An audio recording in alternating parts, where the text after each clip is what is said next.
queria que os irmãos abrissem suas Bíblias na primeira carta de Coríntios, no capítulo 6, dos versículos 12 a 20. Todas as coisas me são lícitas, mas nem todas convêm.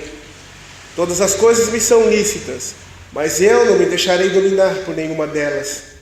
Os alimentos são para o estômago e o estômago para os alimentos. Mas Deus destruirá tanto este como aquele. Porém, o corpo não é para a impureza, mas para o Senhor, e o Senhor para o corpo. Deus ressuscitou o Senhor e também nos ressuscitará a nós pelo teu poder. Não sabeis que os vossos corpos são membros de Cristo? E eu, porventura, tomaria os membros de Cristo e os faria membros de meretrizes? Absolutamente não. Ou não sabeis que o homem que se une a uma prostituta forma um só corpo com ela? Porque, como se diz, serão os dois uma só carne. Mas aquele que se une ao Senhor é um espírito com ele.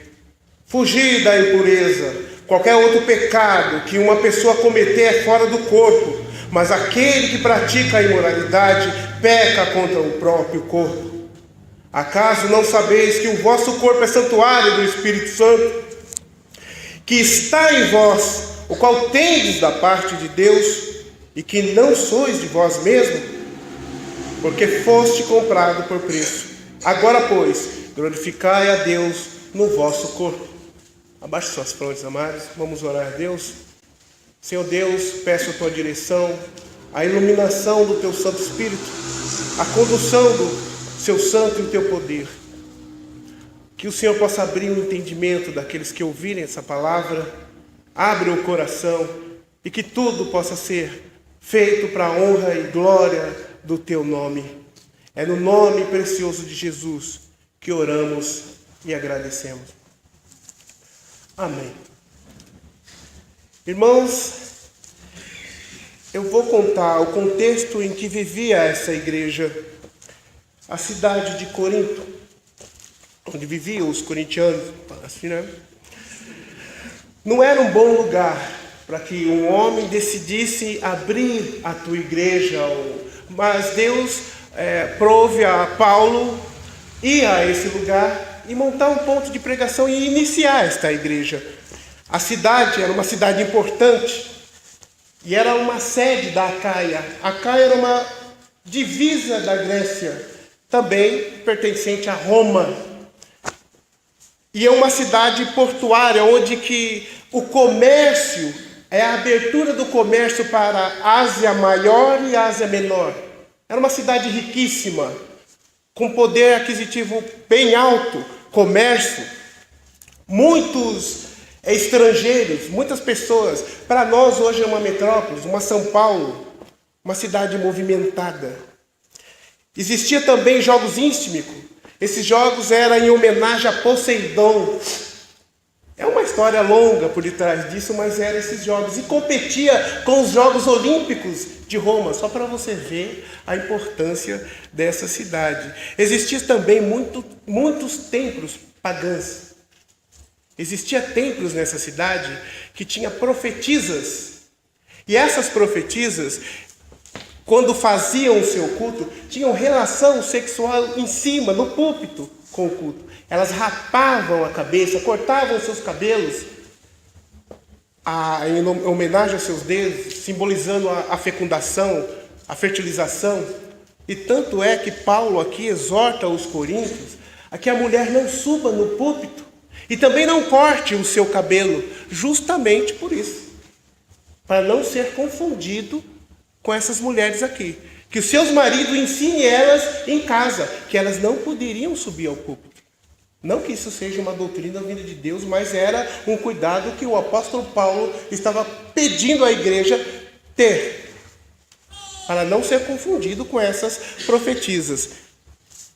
Uma cidade promíscua, corrompida imoralmente. Agora a igreja estava no meio disso tudo. Após Paulo fundar esta igreja, não demorou muito que eles fossem influenciados em alguns aspectos por essa cidade. Muitos que se converteram ao Evangelho não haviam largado os costumes antigos. As pessoas que vêm do mundo, elas têm que se converter ao Cristo, largar e seguir adiante, crescer e ir se despindo cada vez mais do que é errado. Olha lá no versículo 9 desse mesmo capítulo. Eu vou ler, os irmãos acompanhem. Deixa a Bíblia aberta, que eu exponho a palavra e os irmãos vão acompanhar. Ou não sabeis que os injustos não herdarão o reino de Deus? Não vos enganeis, nem impuros, nem idólatras, nem adúlteros, nem efeminados, nem sodomitas, nem ladrões, nem avarentos, nem bêbados, nem maldizentes, nem roubadores herdarão o reino de Deus. 11. Tais foste alguns de vós. Ou seja, eles eram de Coríntios, se converteram ao Evangelho e não largaram a vida antiga. Continuaram com alguns costumes. Como Paulo diz aqui mesmo, no capítulo 3, que eles não cresceram, que eles haviam não tinha uma maturidade espiritual. Paulo fala para ele, olha, eu vim para vocês e tenho que dar leite para vocês ainda. Vocês não conseguem comer mais nada sólido. Vocês não cresceram. Foi o motivo de não obedecer a palavra de Deus e não entender e praticar o que é errado. No capítulo 3, Paulo fala isso. Então, você nota que a igreja havia muitos problemas. Não só esse problema, mas também homem que estava vivendo com a própria madrasta junto com o pai. O pai com a mesma mulher, o filho também. Olha que situação que a igreja estava vivendo. Abusos nos sacramentos, desordem durante o culto, tinha divisões, um era de Paulo, outro era de Apolo. Olha que situação estava a igreja, dividida. Não se sabe ainda onde esses imorais cometeram atos. Mas se você olhar o capítulo 15 e 16, o versículo 15 e 16, vocês vão notar que houve atos imorais sexualmente, dizendo... Eu vou ler, os irmãos acompanhem. Não sabeis que o vosso corpo são membros de Cristo? E eu, porventura, tomaria os membros de Cristo e faria membros de meretriz? 16. Ou não sabeis que o homem que se une à prostituta forma um só corpo com ela? Ou seja, havia esse tipo de problema dentro da igreja. Senão Paulo não havia escrito. Tinha problemas.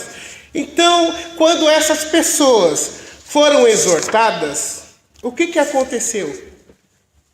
É importante também lembrar que no capítulo 5 mostra que Paulo havia tido uma outra conversa com eles. Essa primeira carta de Coríntios, na verdade, deveria ser a segunda.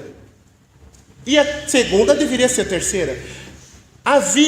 Paulo havia tido mais uma outra conversa, uma outra carta havia enviado. Olha o capítulo 5, versículo 9, por gentileza, só voltar um capítulo. Já em carta vos escrevi que não vos associeis com os impuros, ou seja, ele já havia mandado uma carta.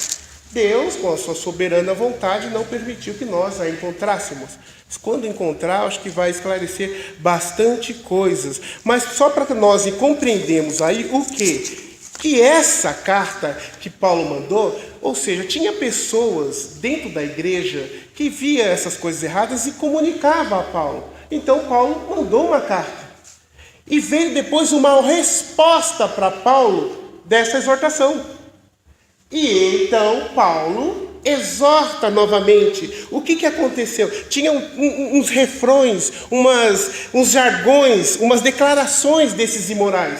Eles diziam assim que tudo é lícito. Cristo não perdoou o meu pecado? Cristo não me salvou? Então tudo é lícito. Eu posso ter. É natural o homem ter relação sexual. Isso não é problema. Cristo perdoou meu pecado e Deus criou isso. Eles tinham esse refrão. Então, por isso que Paulo escreve esses versículos contra esses refrão desses imorais. Então, ele fala assim, olha a resposta de Paulo. A princípio, Paulo concorda, que ele fala assim, comigo, versículo 12, todas as coisas me são lícitas, mas nem todas convêm. Todas as coisas me são lícitas, mas eu não me deixarei dominar por nenhuma delas. Ou seja, Paulo mostra dois limites aí. As coisas são lícitas? São lícitas. O sexo é lícito? É lícito, dentro do casamento. Fora do casamento, olha a primeira limitação aí. Mas nem todas convém. Fora do casamento, não convém. Antes do casamento, não convém. É lícito sim. Quando está debaixo da graça de Deus, dentro do casamento, quando os dois corpos se unem e Deus abençoa para que constitua um matrimônio. Fora disso, é ilícito, é ilegal, não convém. Paulo, então, essa resposta a ele: nem tudo é permitido. Tem um fim proveitoso. Nem tudo tem um fim proveitoso. As coisas boas têm fim proveitoso, as más não têm. Ou seja, nós podemos pôr várias coisas aí, principalmente pornografia. Nós não podemos enfiar nessas coisas. Sexo antes do casamento. Jovens não podem. É lícito, mas não convém. Eu estava um dia, dando carona para uma mulher da igreja nossa. Um diácono, eu vou falar até o nome dele, não sei se ele está aí. O Edmar falou: Alexandre, não é prudente você andar sozinho com essa mulher. Leva mais dois aí para... Verdade. Convém dar carona para a pessoa. Sim, é lícito, mas não convém desse jeito. Nós temos que ter prudência em agir. Prudência no agir. Tem coisas que são lícitas, mas temos que entender até que ponto elas são lícitas. Não podemos ultrapassar os limites. Segunda, que ele fala aí: mas eu não me deixarei dominar por nenhuma delas. As coisas não podem nos escravizar. Tudo. Eles aqui sexualmente saíram fora do casamento, se descontrolaram, não tinha mais domínio sobre isso. E para eles estava normal.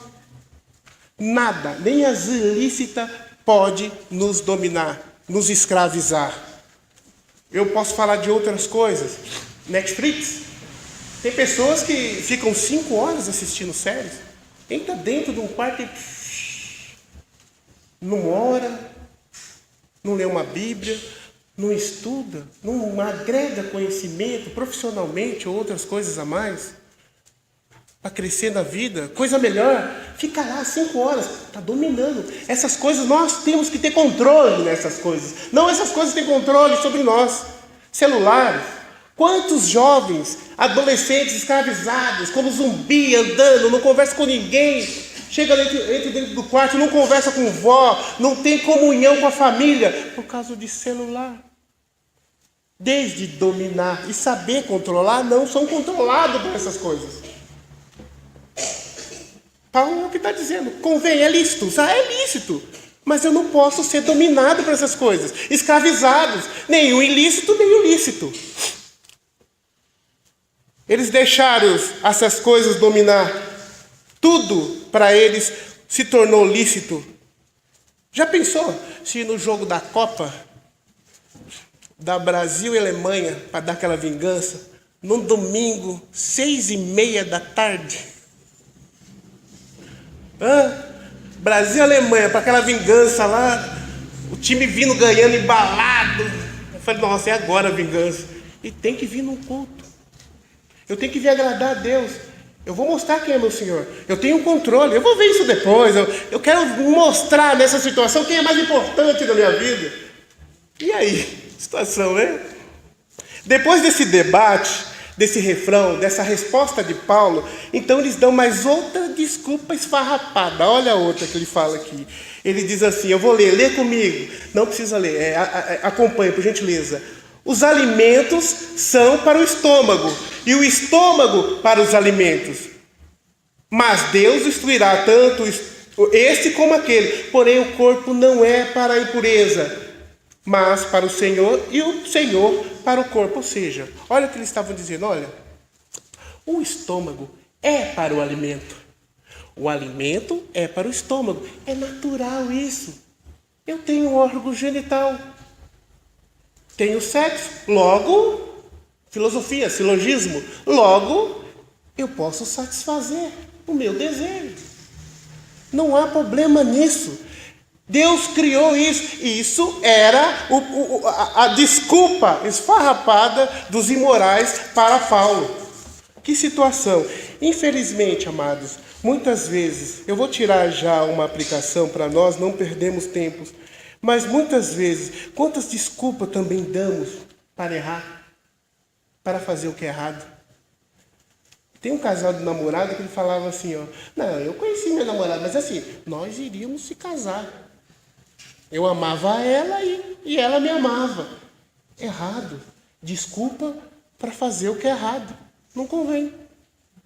Outro jargão aí, o refrão que nós demos desculpa. A carne é fraca.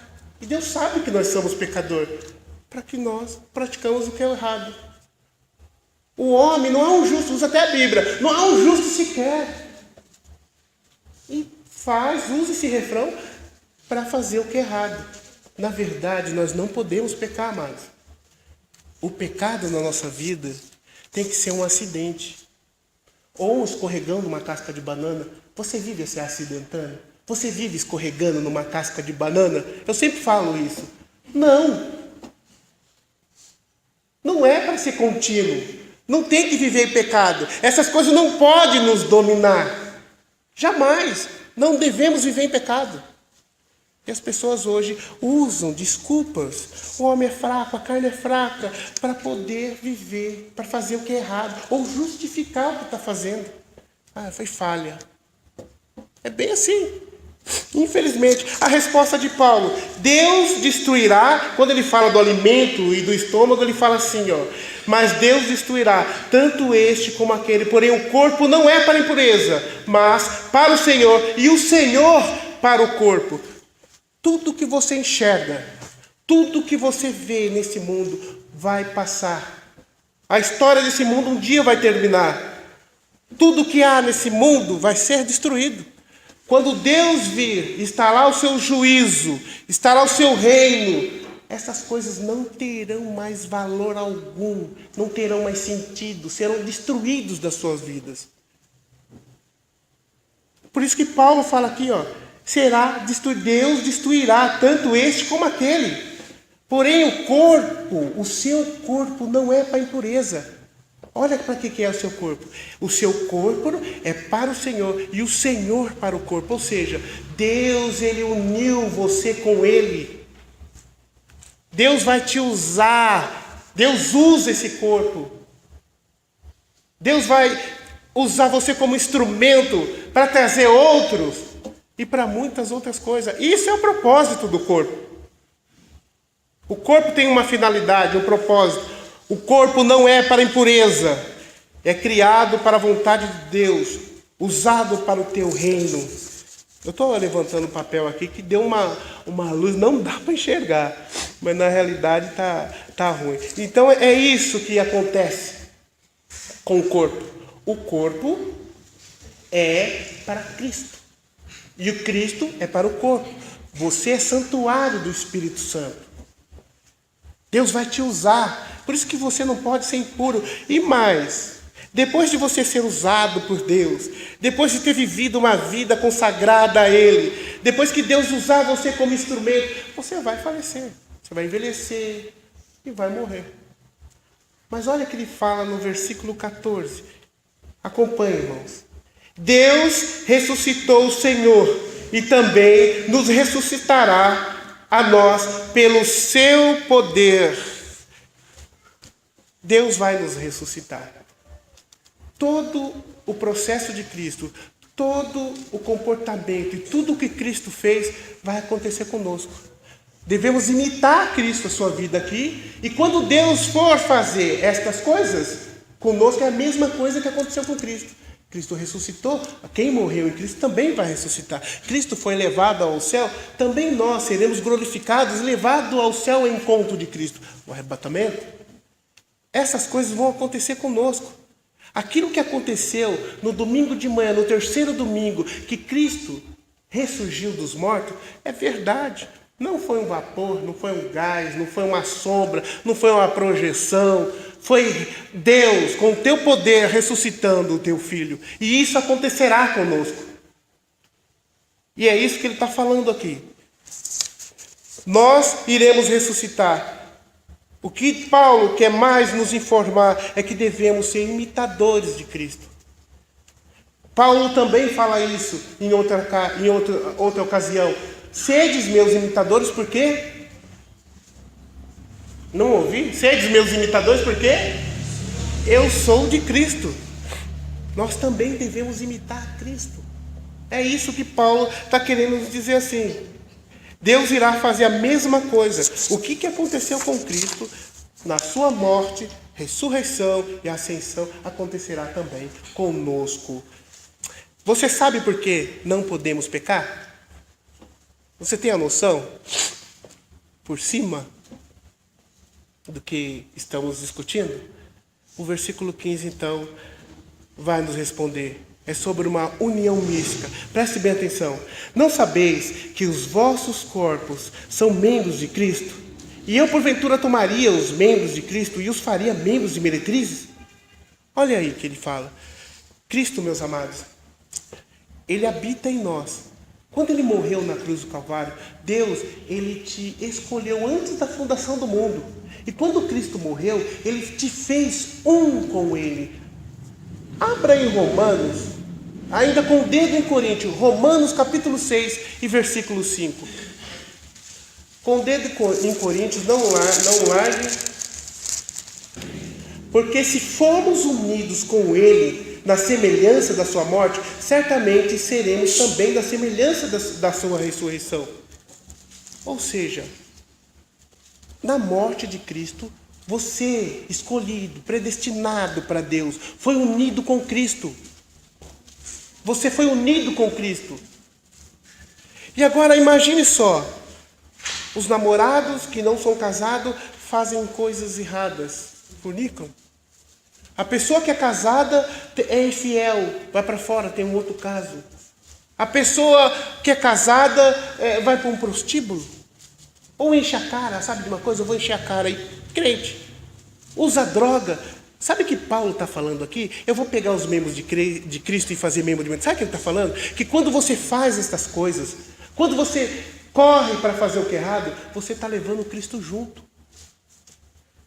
Cristo, você coloca Cristo no meio dessas coisas.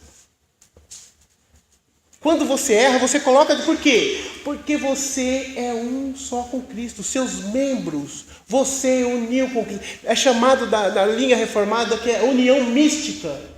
Você se uniu com Cristo. E por isso você não pode pecar. Essa é a razão porque Paulo está falando aqui. Você está levando a Cristo para essas coisas. Porque você é unido com Cristo e jamais poderia ter feito isso, ou fazer, ou pensar em fazer. Você consegue perceber essas coisas? A importância de não pecar? Consegue perceber que você sendo um com Cristo, sendo membro de Cristo, você leva a Cristo quando você peca? Cristo está lá. Qualquer coisa que você faça, Cristo está lá. E ele dá um outro motivo. Versículo 16. Ele vai falar assim: ou não sabeis que o homem que se une à prostituta forma um só corpo com ela? Porque como diz, serão os dois uma só carne. Então Paulo ele mostra de Gênesis, quando fala que o homem se unirá à sua mulher e se tornarão uma só carne.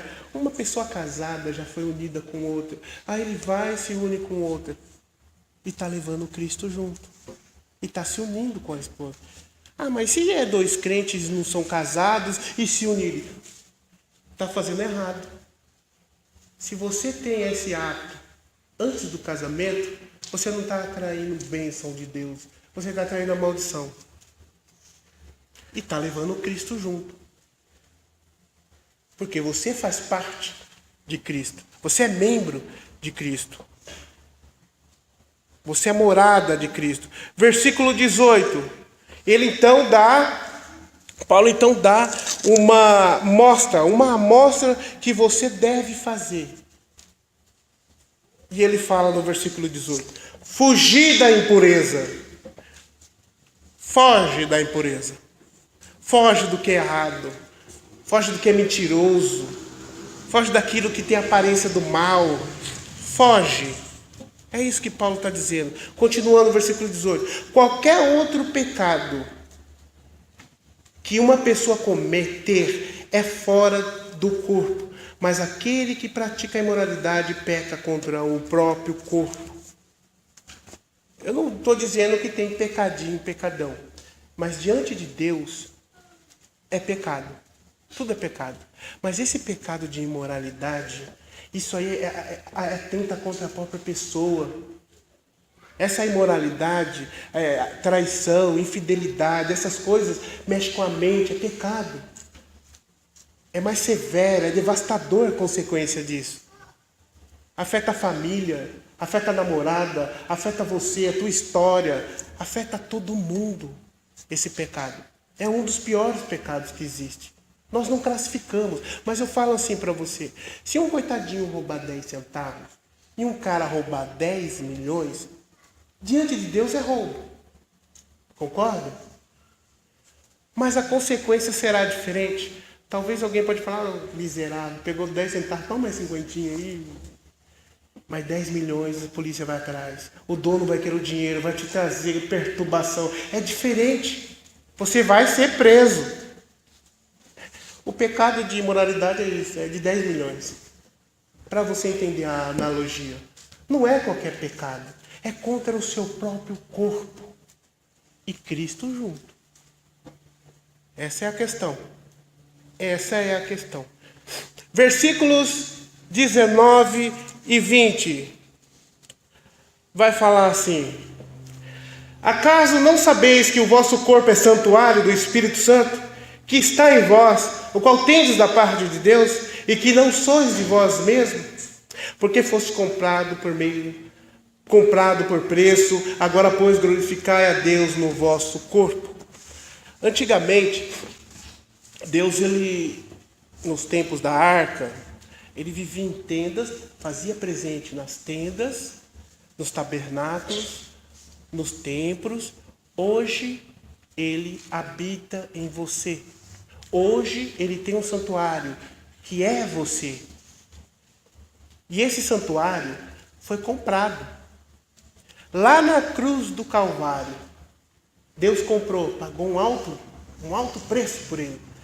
É a mesma coisa você comprar uma casa e a pessoa que te vendeu a casa, você habita a casa e vai falar para ele, e ele não quer dizer, não tem mais nenhuma autoridade pela casa. Não tem mais nenhuma. Ele não vai mais habitar nada. Você comprou, é seu. É a mesma coisa que acontece com outro, só que uma coisa diferente. Ele te comprou e te colocou você como mordomo. Cuida desse santuário. Você não pertence a você mesmo. Esse negócio de pessoa, eu vou tacar uma tatuagem. Você pediu para o dono desse santuário se pode? Se você já colocou, amados, peço perdão para Deus, não coloque mais. Se você ainda pensa em colocar, pense muito bem. Que a palavra de Deus fala que não é para marcar o corpo. Hoje está cheio de gente crente marcando o corpo. Você sabe de uma coisa? Não é o teu corpo. Você não pertence a você mesmo. Tem um dono nisso aí. E o dono não falou para você colocar tatuagem. E nem fazer coisas imorais. Se eu sou dono, você vai ter que obedecer às minhas ordens. A minha regra é essa. Segue. Não tem outro caminho, não tem desviar por lá, para a esquerda e direita. Vai vir um monte de falácia, um monte de gente. Pode, não pode, pode, não pode. E você acaba fazendo muitos refrãos. Não tem nada a ver. Isso não é importante. Não, Deus quer só o coração, não tem nada a ver. Mas saiba de uma coisa. O santuário que você está como mordomo é de Deus. Ele é o dono. Você não pode fazer o que você quer. Você tem que obedecê-lo. É isso que eu quero que os irmãos pensem. Você é de Cristo. Ele te comprou. Você não pode mais pecar. Você se uniu com Ele. É isso que é a questão. Pecar tem que ser acidente, amados. É isso. É isso que Paulo está falando para os imorais. E que eles, obviamente, futuramente, deu a entender que compreenderam estas coisas. Mas que os irmãos fiquem com isso no coração. E eu queria que os irmãos repetissem comigo apenas esse versículo, o começo do 18, bem forte e bem alto. Fugir da impureza. Que todos os irmãos possam dizer junto isso.